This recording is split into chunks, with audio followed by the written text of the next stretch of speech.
Dr. Chetra, for giving me this opportunity. I'll talk about a topic which may interest many of you. We know that there is a progression of diabetic retinopathy, especially diabetic macular edema, both I would say for that matter, after cataract surgery. And it is much more if the case is complicated. I think always remember that. Even if complicated, a little bit more inflammation because there is a breakdown of the blood retinal barrier, and that is, or a more postoperative inflammation, you will find much more changes. I think we already knew from ETDRS study, which was published, this report in '99, that if you have a mild diabetic retinopathy, mostly you'll be all right. Nothing would happen. But if it is moderate or severe diabetic retinopathy, then you'll have a substantial numbers, those who are going to have a worsening. So that is what you must keep in mind all the time when you are subjecting these patients for cataract surgery. So like this is from that era only, 2003, one of our patient, phaco surgery done. You can see progression there in the eye where the cataract had been done. So that was not an anti-VEGF era.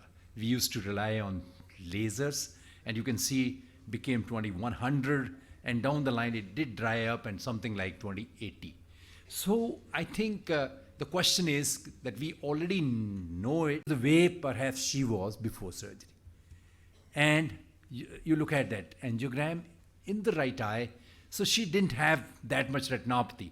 And look what we have created. This is after the cataract surgery. So you have now a whole lot of things happening in this eye.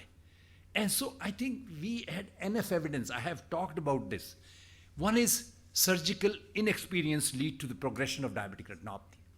I think I'll talk to a few things a little later to you, that the longer the surgery is, it is very much, the longer the surgery is, I think you have more inflammation, more problems, I think you're going to have a problem.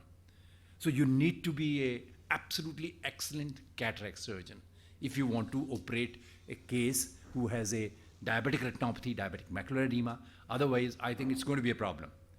And also we have evidence that diabetic patient, even undergoing good phaco, will have a doubling of diabetic retinopathy progression rate at 12 months after surgery, although this is much less than what was seen with extracapsular or intracapsular. So that part is there.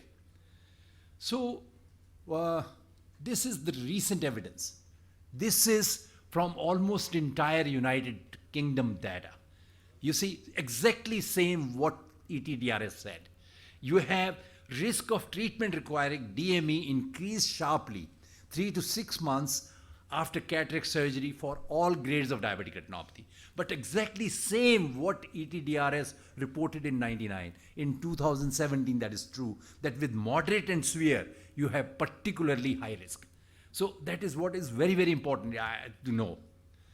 Now, if you have a situation like this, and you have a diabetic retinopathy or diabetic macular edema behind, you have posterior polar cataract, you have a nuclear cataract, or you have a pseudoexfoliation, send that patient to a person whom you don't like, your fellow colleague, and who has been bothering you.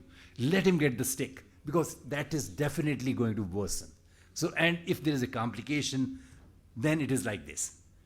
One of our patient here, operated elsewhere, used to come to us, and you have a retinopathy which is not much. You can see even and after surgery, a complicated surgery, I mean, this eye ultimately developed even neovascular glaucoma. So that is what can happen. This was a posterior polar cataract there in this particular patient. So what about cataract surgery with DME? There has been recently a paradigm shift. We used to defer earlier, we used to do lasers, we used to do everything and then do surgery. Now since with anti-VEGF and steroids, it has resulted in a much better outcome. I think like this case, a lot of things have been done here. 60 years, type 2, moderate, and DME, history of grid laser, intravitreal triamcinolone in past. Now this cataract has to be taken out. Now here what was done? While doing the cataract surgery, Ozurdex injection was given. And you can see the result. I mean, patient is very happy. In fact, this has been one of the landmark publication from our group from PGI in Ophthalmology 2013, in fact, which led to even their trial subsequently in US, where this was very convincingly shown that if you give in such cases intraoperative, or if you are not confident, you can make it preoperative, maybe a week earlier or so. I think these are the cases, they definitely do much better, and that is what is the ideal situation if you can do that.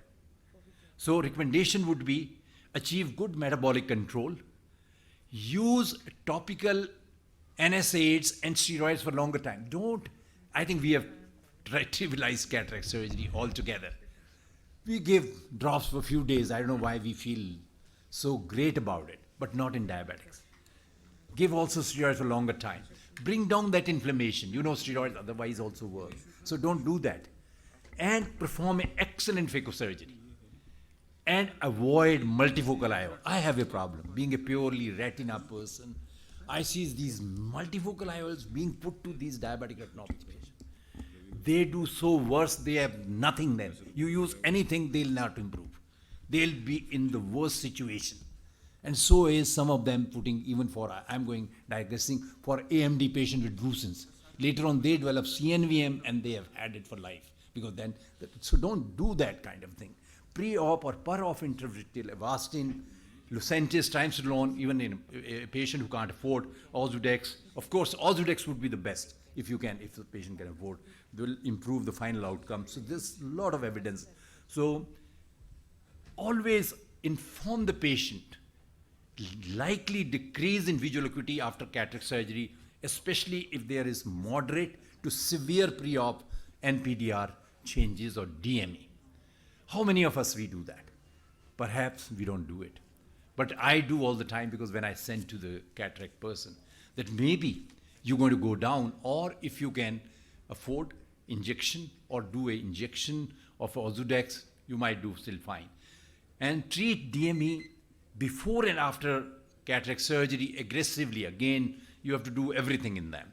Anti-VEGF, steroids, laser, and you have to definitely try your best. And you need an experienced cataract surgeon, very good phacosurgeon. And post-op treatment, as already mentioned, give it for a longer time.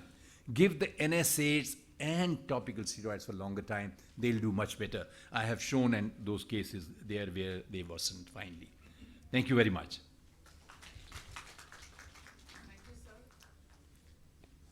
Thank you, sir, for summarizing it. I think it's a big issue that we have as to when to treat these patients, whether to treat them before, wait for the edema to regress and then do the cataract surgery, to treat them during the cataract surgery itself, give an injection, or in patients in whom the media is not very clear.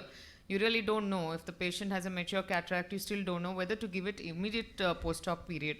So what do you do exactly? I mean, in majority of your patients, what do you do, sir? I would say before.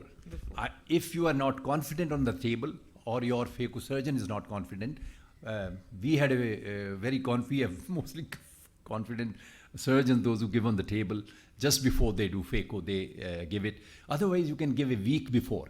Because you see, once we are going to give in the post-op period, you don't even know. You see, it's going to be slow worsening, which is going to increase. So what time you're going to be really giving it? The best would be, will take care of those 3 months which are crucial. And if patient can afford Ozurdex, of course. If patient can't afford, you could even give 1 or 2 milligram triamcinolone. Of course, anti-VEGF also you can give. If patient is already responding and you are giving, but give it pre-op then anti-VEGF. Or if you want to use Lucentis intra-op, it will be fine, but pre-op is much better. I think it is only mainly because Ozurdex specifically we are using for this indication. Sir, point. So I was just thinking that such eyes should also, the patients who have DR with cataract, they should be operated early. I mean, the cataract should be operated early. Yes. Because when the DME is much less and the DR is also much less. Yes. That time if you do the cataract surgery, the advantage of the retina surgeon specialist is also he can see the OCT much better.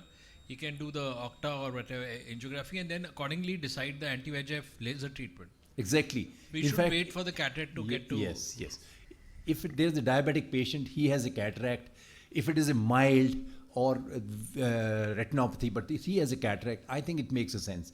because that was we used to wait earlier because of the problems. We never had anything only laser. If it worsened, we had to only subject these to laser. Absolutely, I agree with that point. So the That's a very good take-home point is that you do an earlier cataract surgery in patients with diabetic retinopathy to allow us to follow up them better and also treat them better in case you're planning to do laser. The media would be much better.